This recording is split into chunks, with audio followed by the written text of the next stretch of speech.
Welcome back to episode number 15 of the Income Insights podcast. I'm your host, Denny Neidhardt, and alongside me, we got Christine, Vice President of DanaRupiah, or for DanaRupiah. Yep. Christine, very, very honored to be here today in Jakarta, in the facilities of DanaRupiah. Welcome. It's been a big pleasure. I'm sorry to stress your patience because we talked I think roughly 4 hours up front. That's okay. So I get a better understanding about the scope and all the business operations and practices of DanaRupiah. Mm-hmm. Obviously, before leaving, we also want to record a quick session for the Income Insights podcast, so also they can get a quick feel about DanaRupiah and how you operate. But rest assured, I will most likely write a short summary on my German blog, but also then in English, so people get a better understanding about all the numbers, the metrics, the KPIs that we discussed throughout the last couple hours.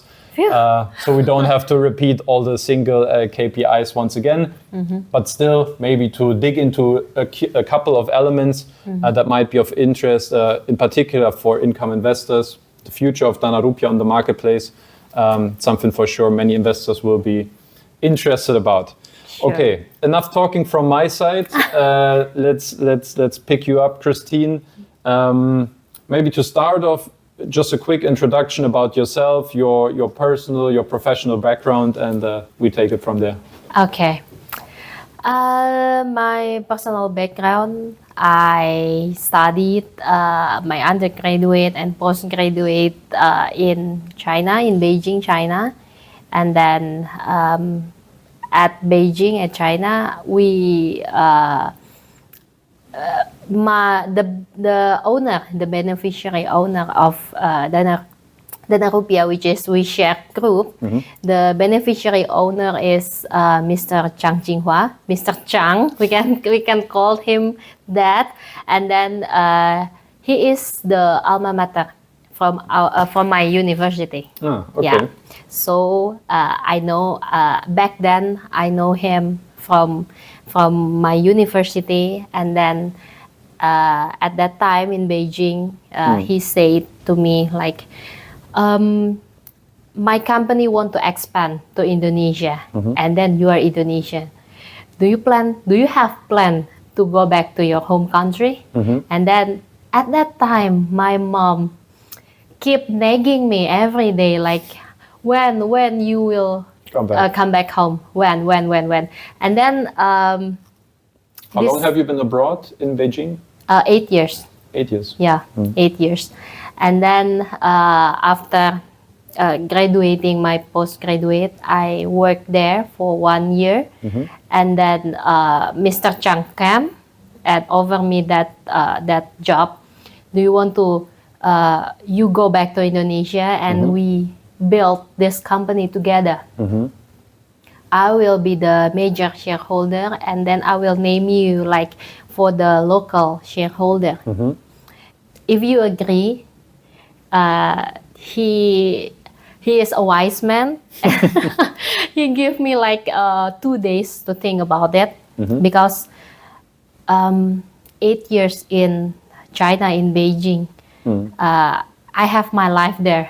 I don't have anything besides my family, my mom, my sister, my brother in Jakarta.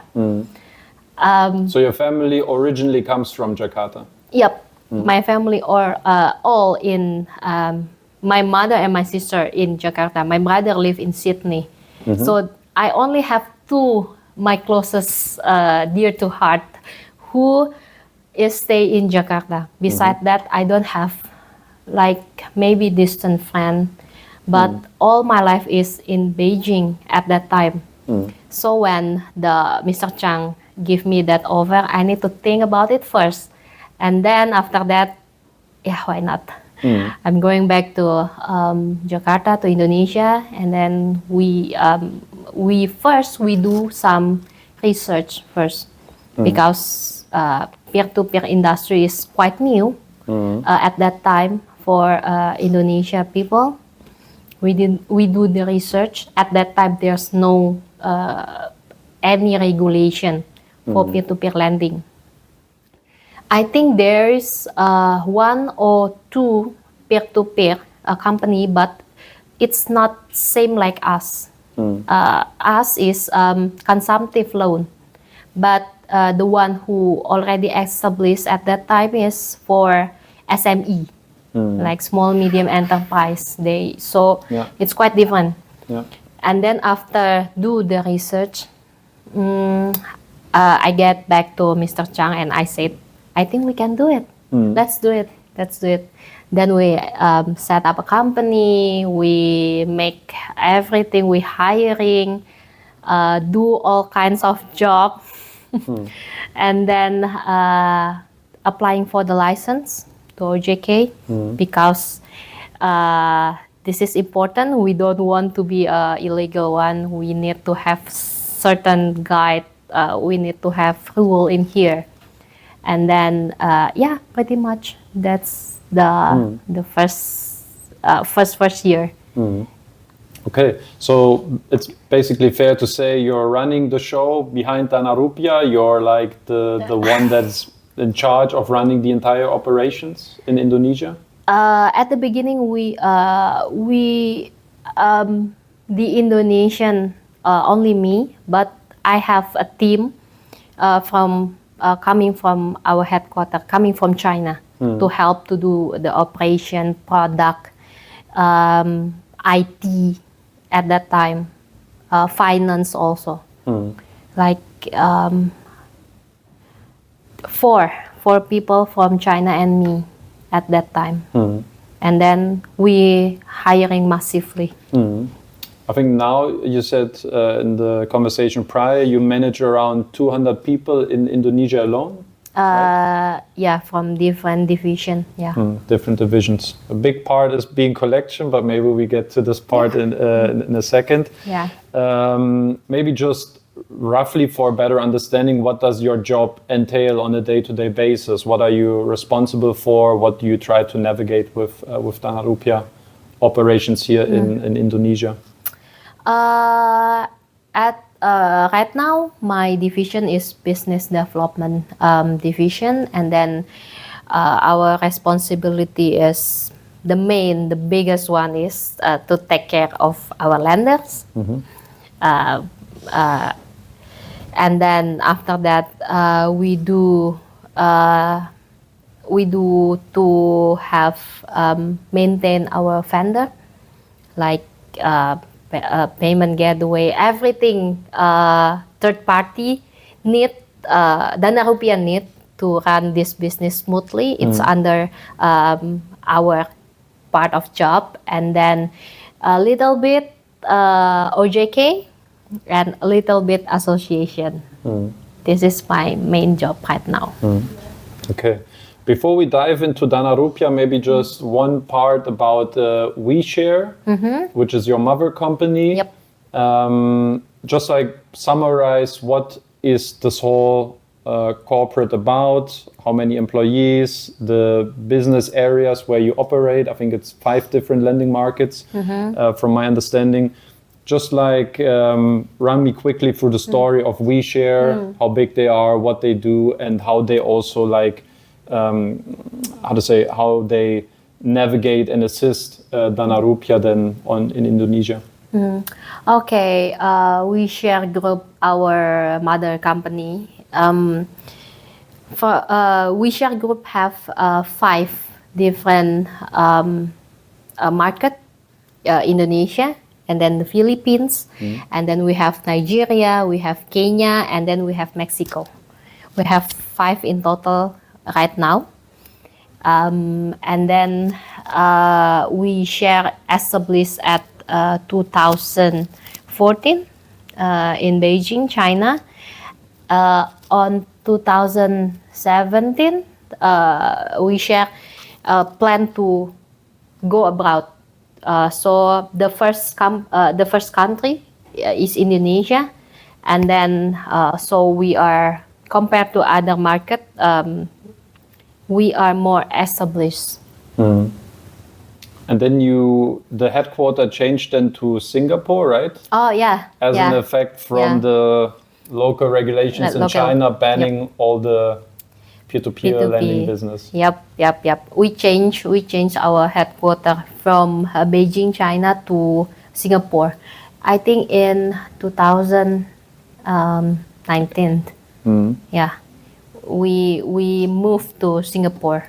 In terms of understanding the 5 different markets that you mentioned where you operate in, I think we figured out we don't have all the exact numbers. I think it was roughly 29-30 million US dollar is the portfolio for Indonesia only, right? Yep. We don't have the exact numbers, but is it the biggest market across WeShare, or is the Philippines maybe bigger, or where? The biggest is still Indonesia because we are winning from the time we in DanaRupiah established 2018, and then compared to other market they are quite young. So in terms of the loan, we are the biggest one. Okay. The products of DanaRupiah, obviously for most income investors, they are already well aware. You offer short-term loans, you offer installment loans, 3 to 6 months. From my understanding, you said I think 70% are installment loans currently. So that's the more dominant part. Can you talk a bit about the monetization? So how does DanaRupiah earn money from its lending business? Okay, if DanaRupiah part our revenue, we only get from platform fee, only that. The rest is going to our lender, and then for DanaRupiah, because we are a platform, we are you can say we are a middleman, the one who give the platform for the borrower and lender to meet. So we only charge platform fee. That's it. How big is the platform fee? 0.05%. Okay. In terms of the customers, the borrowers that you attract, can you talk a bit about the demographics? So what's the gender, what's the age, their income, their profession? So to make it a little bit more tangible for income investors, where do they, give their money to? Okay. Our borrower, we get, of course, all our borrower that we give to income investor, all have passed our risk scoring system, but mostly it is a male. It is in their 30s, and then they have a stable job, and then for the demographic, usually it is in Java Island, because Indonesia is we are an island country. We have I think 17,000 island, but the most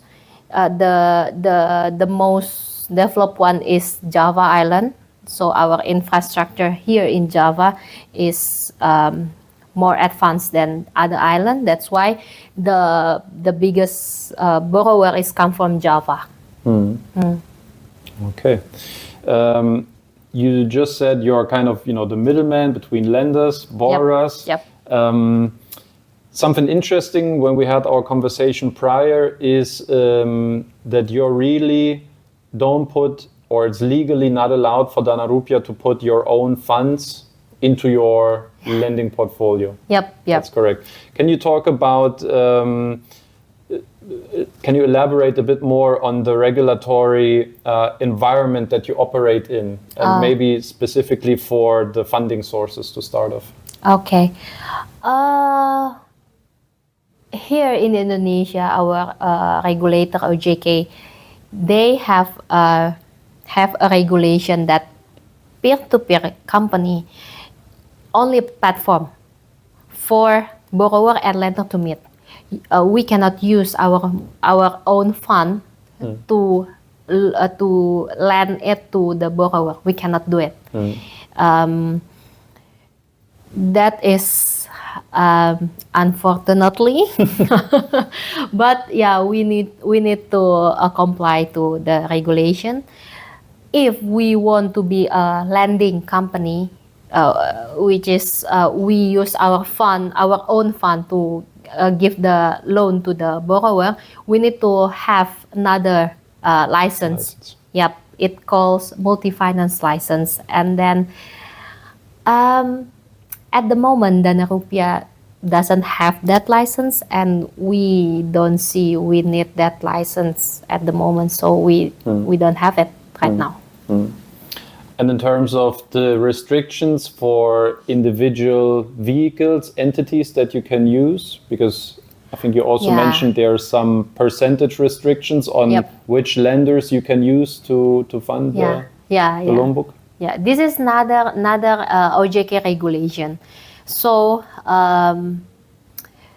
in POJK 40, we have a regulation that stated the lender side, if you are institution, it's not a bank, the maximum that you can have the lending in our portfolio only 25%. If you are a bank, you can do 75% maximum.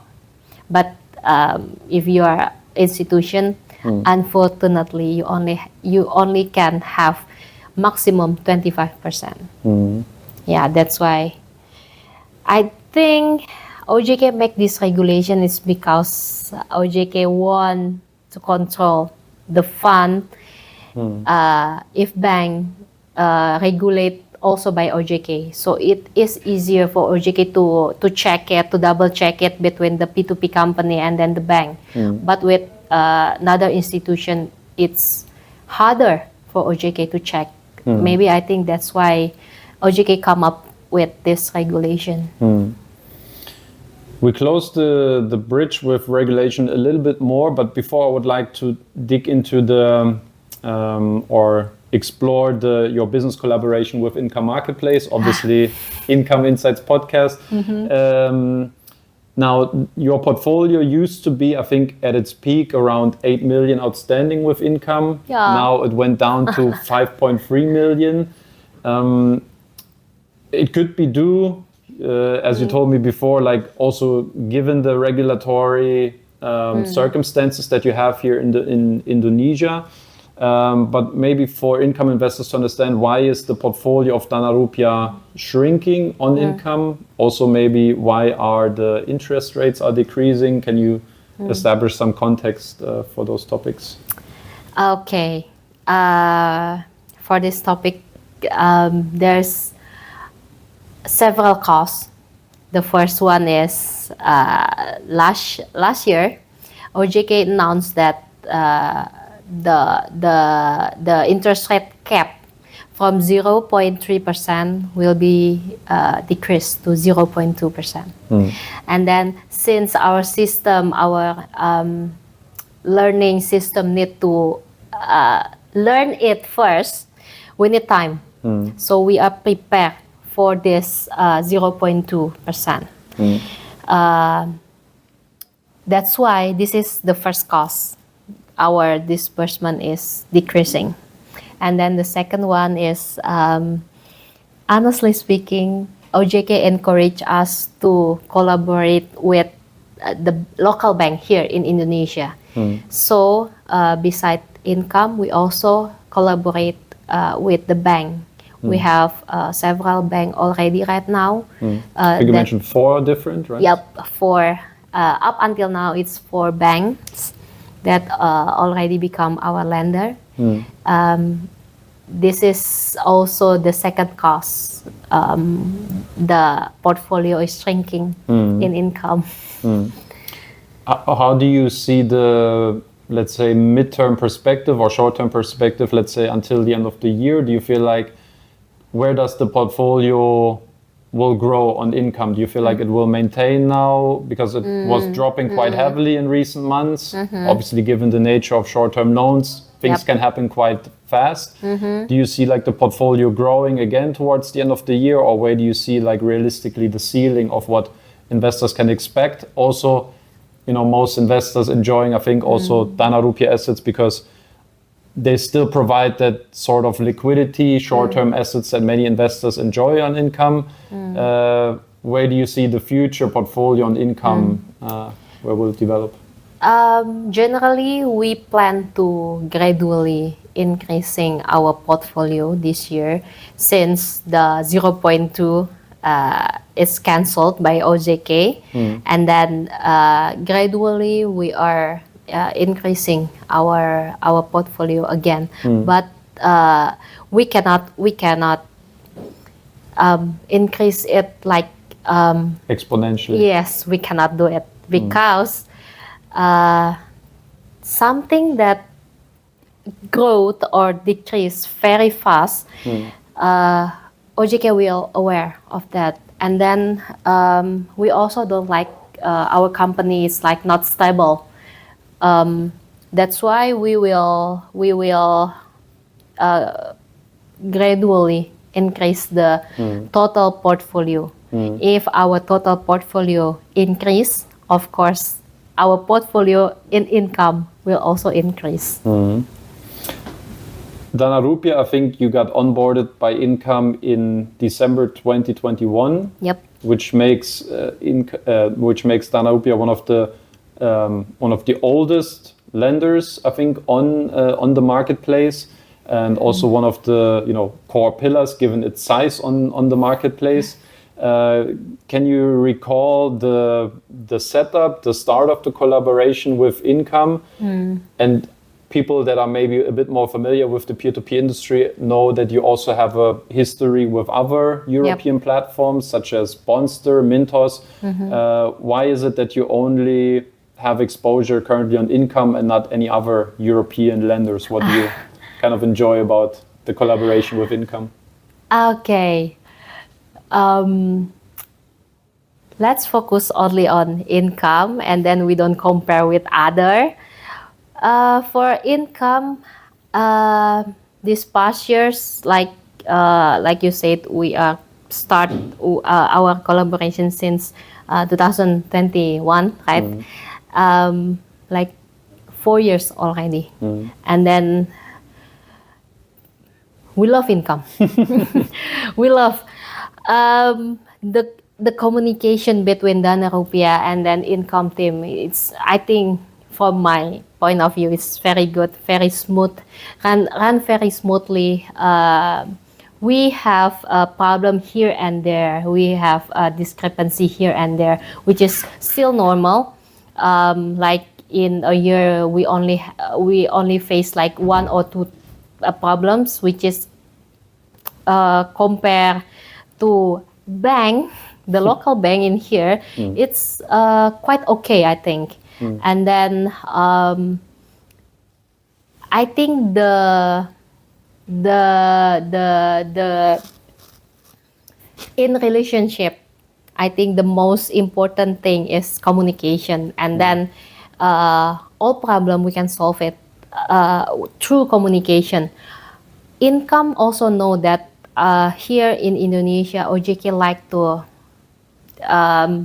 come out with new regulation, keep changing the regulation, since this industry is relatively young. But Income, very thoughtful. They understand us. If it is a regulation from OJK, then we need to comply, and Income understand about that. So our communication, our relationship with Income is quite good and going strong, I hope. In terms of OJK, you mentioned now already a couple of times that it seems like they're very restrictive. So when you started out in Indonesia, for instance, there was no APR cap as such. Yep. Then it was established 1.2%, 0.8%, 0.4%, 0.3%. Now they threatened, or they were anticipating 0.2% beginning of this year, which then didn't happen. But obviously also the idea to to prefer local lenders, local collaboration partners rather than European ones. How restricted do you feel in the way you can operate also with, let's say, the funding 25% restriction for each lender? How tight do you think the screws are for DanaRupiah to really like perform business the way you would like to do it? Okay. Right now, our cap is 0.3%. We can say that DanaRupiah is still stable in 0.3%, but I can say that there's a lot of legally peer-to-peer company, other peer-to-peer company that already closed down the business because of 0.3% cap. So we are DanaRupiah. I think beside of our group is quite big, and then we are established like quite many years compared to others. That's why we have more advantage. But if the cap is getting lower again, I think this industry in Indonesia, like the whole industry, will be shaken. Yeah. How big do you see this threat? Because obviously, like regulation, APR caps, they can, obviously advance bigger players. Yep. The margins are getting smaller, but the overall market that they can participate in gets bigger. So there's a number of smaller fishes disappearing from the market. Yep. So in the short term, maybe even in the long term, you can benefit from it. But even for DanaRupiah, there will be a margin or there will be a profitability which maybe gets too thin to really operate on a certain level. And with all the restrictions that are kind of imposed to you, how big do you see the threat actually for DanaRupiah as a whole, and then maybe also affecting the business collaboration with income? Okay. Back to the question. Since the cap is regulated by the OJK, we have actually, honestly speaking, we have called income and then try to sit together and then find this the better solution for this. We have asked income to lower the interest rate for the investor. This is the main reason is because of OJK also decreasing our cap. So I know the profit that DanaRupiah will generate is smaller, and also the investor from income also affected by this. But I can say it confidently, we are DanaRupiah because we are, I can say, still top 10 in the market in Indonesia. So we are still stable, even though the cap going to 0.3% or 0.2%, I can still say that confidently we will still be here, we will still running our business. In the long run, I agree with you. The little fish not in the market anymore, so the market will be more open to us. But it is long run. Right now, we only can try to survive with this new regulation. Do you see maybe an outcome where you say you have to decrease the cost of funding, that maybe the interest rates on income will further decrease to a level of, 10 or even below 10%? How realistically do you see this scenario? If I cannot say the number right now, but if next year OJK maybe come up again with the new regulation, they decrease the interest rate to 0.2. Of course, I need to sit again with income and have a friendly talk about this. We can all imagine where this goes. Okay, thank you very much so far for those insights. Maybe we can talk also a little bit about your risk management approach. Before this recording, you mentioned that your risk scoring model, you sold it also to other competitors. Is that correct? The system, you mean? Yes. Okay. Not us, not DanaRupiah. It is our headquarter. Before, like in 2000, before 2018, I think. Our company also running not only in financial industry, they also a tech industry. So they built a system for credit scoring, and then they will sell it to the financial to the fintech industry. Okay, got it. Can you talk about the borrower risk assessment, just roughly? How does it work? How do you attract borrowers? You told me like there's no offline business whatsoever. It's everything is online. Yep. Just roughly like how borrowers are assessed within the DanaRupiah ecosphere. To attract the borrower, we have monthly event. We do the advertising through digital, in so many platforms, and then we actually offline we also do some kind of event, like maybe it's more like educational. Like we talk about interest cap, how to be a responsible borrower. You need to calculate your income and then your loan and then something like that.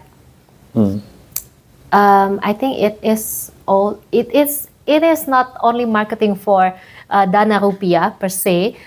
I think it is also a good marketing for this industry, because like I said, this industry is quite young. So many people doesn't understand how we work.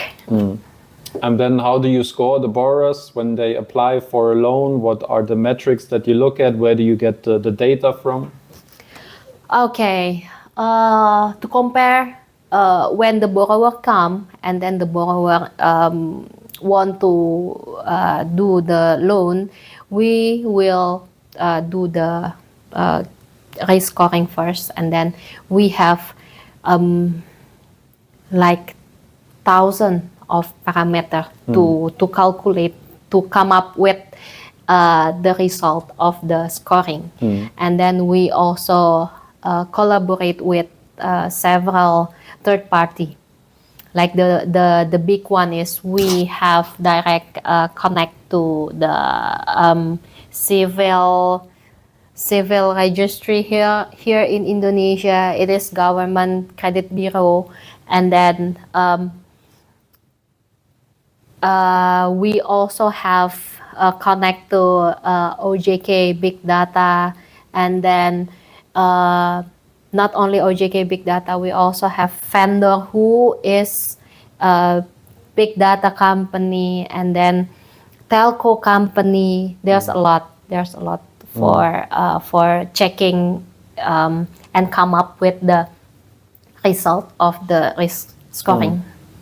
Do you have maybe top of your head an acceptance ratio in your mind? So out of, let's say, 100 borrower applications, how many do in the end get financing from DanaRupiah? Maybe 15 to 20%. 15 to 20, okay. Yep.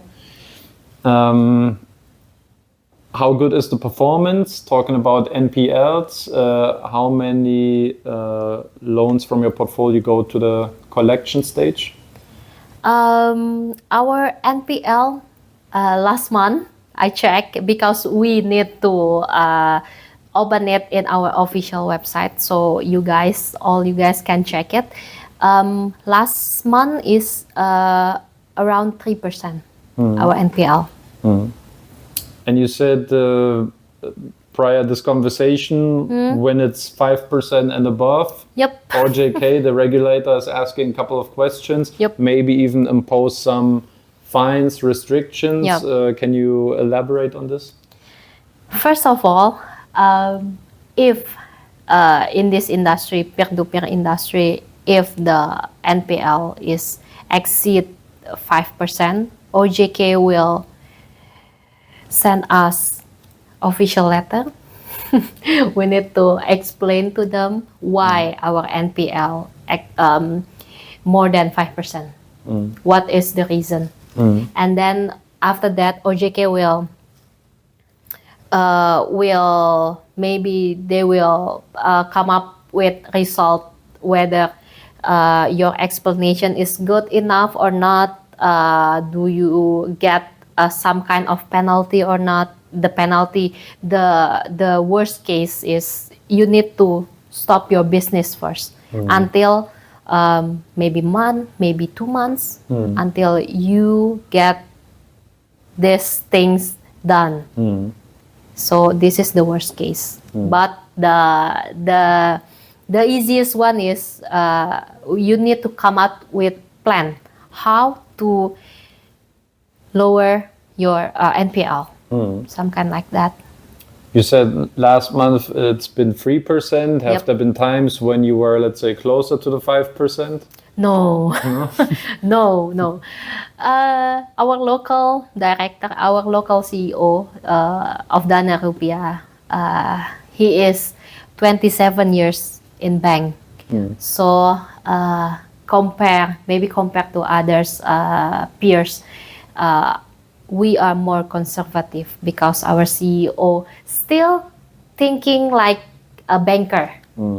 That's why our NPL never going to 4 something percent, never.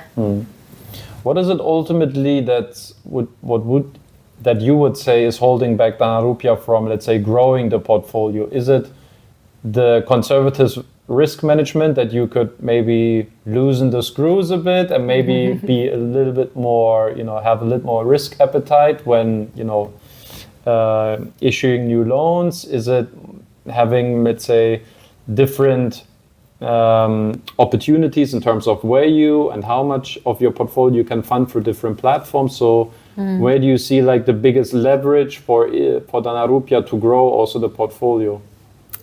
The biggest threat is, of course, we need to be very careful about the NPL. We don't want to be too aggressive, and then we got invitation letter from OJK about this NPL. We don't want to do it, and then it's also OJK regulation, the interest cap. We need OJK more encourage us to have a lender from local bank. So we need to find like we need to calculate it internally, the portion between the bank and then the financial institution like income, some kind like that. So it's a mix of everything. Yep. How do you operate with your collection process when you try to collect defaulted loans? How do you operate in this area? Okay, our collection process, 3 days before the due date, we will send the reminder to the borrower. It's usually through SMS, official SMS. And then in the due date, we will start calling. And then we also have a field collection, but this is for DPD 90 days above. And then and it also usually for a bigger amount of loan that we do the field collection. You mentioned also before that you don't write off any loans, right? So you can't say like, look, we have a default rate of, I don't know, X%, or you also don't sell the claims to some collection agencies. You do everything in-house, and you don't let go until you got your money back. So no official write-offs then, yeah? Yeah, up until right now, we don't do the write-off. It is because of several reasons. We're still waiting for, I think we heard that OJK will or are considering for peer-to-peer company to get the access to the, here in Indonesia, we call it SLIC. SLIC is a credit system for the banking. So every borrower here in Indonesia, if they want to like buying house or buying car, the bank, if this borrower go to bank, the bank will check to the SLIC. SLIC is like banking big data, whether this borrower have a loan or not. And then so credit history. Yeah, credit history, exactly. And then OJK is considering to connect the peer-to-peer borrower to the SLIC system. If this has happened, then the one who still have loan in us, we hope they will come back to us to repay, because if their credit system is not good, they cannot have a loan in bank or multi-finance or anything. But we are still waiting for this regulation. We hope that it will be sooner, and then could further improve your collection rate. And also maybe we are considering to I don't know, selling our loan. We still don't know. We still the first step first. We are still waiting for OJK result, and then the second one maybe we will consider to selling our loan. Okay. In terms of income marketplace, there's obviously always a buyback guarantee involved when loans are 60 days due. How do you prepare in terms of the buffer, the cash flow buffer that you set up to ensure those buybacks, and also then potentially covering any currency fluctuations? Right now, our finance have prepared the buffer for around 8% for the buyback, and then for the FX fluctuation. I think the number is around 8%. Yeah. Okay, so that seems sufficient considering your, okay, let's say when we quickly do the math, the portfolio size which is outstanding, your NPL around currency, 3%. Yeah, so and that then seems to be currency. sufficient then. Yep. Okay. Maybe to wrap up our conversation, let's talk about the financial side of DanaRupiah. You reported a consolidated, or you submitted a consolidated report for 2024 a couple of weeks ago. Translated to euro numbers, profit 14.1 million, revenue 25.5 million, equity 36.2 million. Accumulating, can't be reinvested, and hasn't been paid out as a dividend so far to the shareholder.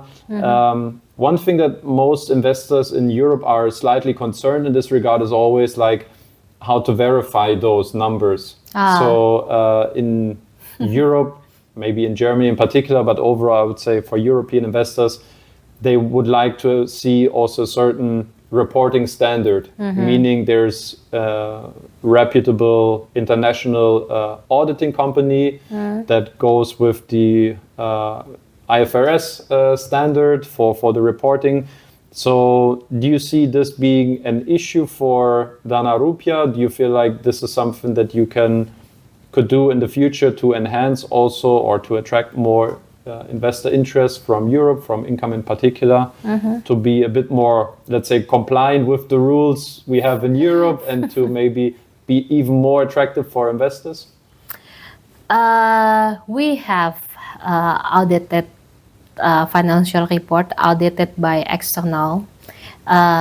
Maybe the auditor, it's not that maybe, I don't know, it is not famous maybe in Europe. I know it's not EY or KPMG or the big four company, but it's a Chinese auditor, right? Or Indonesian? It is the group, I think, from China. So since we are a Chinese background company, that's why I think our finance division choose them, because they are famous in China, but maybe not famous enough in Europe. But in the future, if you guys, maybe if it come to us and then said, hey, our investor not confident enough with your auditor, can you change it to ABC? Maybe we can consider it. I think the cost when I consult, let's say, with different platforms is maybe, I don't think it's that big. I mean, maybe 50K, it can be between 20, 50, maybe in some cases, depending really on the numbers, everything you have to check, maybe can be even 6 figures, I don't know, but depends obviously on the size of the business to see if that economically makes sense. And so far, I think there's still sufficient interest in the assets of DanaRupiah to maybe have you get away with it for the time being, but maybe it's something that you can add in the future. Sure. Okay, yeah. Christine, thank you very much for answering all those questions. Now we got close to 50 minutes. Whoa. Maybe to wrap up Income Insights number 15, maybe just final words for the European investors that maybe watch this video or listen to this podcast, something that you want to say, a warm regards from Jakarta, or some final words? Final words, I think, there's many new regulation from our regulator, and then that's why we keep changing, because we need to comply. At the end, we need to comply to our regulator, right? But I think in financial industry, in this industry, the first one we need is the stability, and then this is the main point of our start from our headquarters to our local CEO. This is our main point, and then if the investor, I think we do have a quite good relationship with income. So I see we will still have a long journey together with income. Yeah, that's it. I guess many investors are looking forward to this. Also from my side personally, thank you very much in general for the overall day here, the experience to have me in the office, showing me around, being very patient, answering all my questions. So much appreciated, and I wish DanaRupiah obviously all the best of success moving forward, and a generous regulator moving forward as well. Yeah. Thank you, Denny, for your time, and I hope you enjoy Jakarta. I hope you have a good time here. Thank you very much, Christine. Thank you.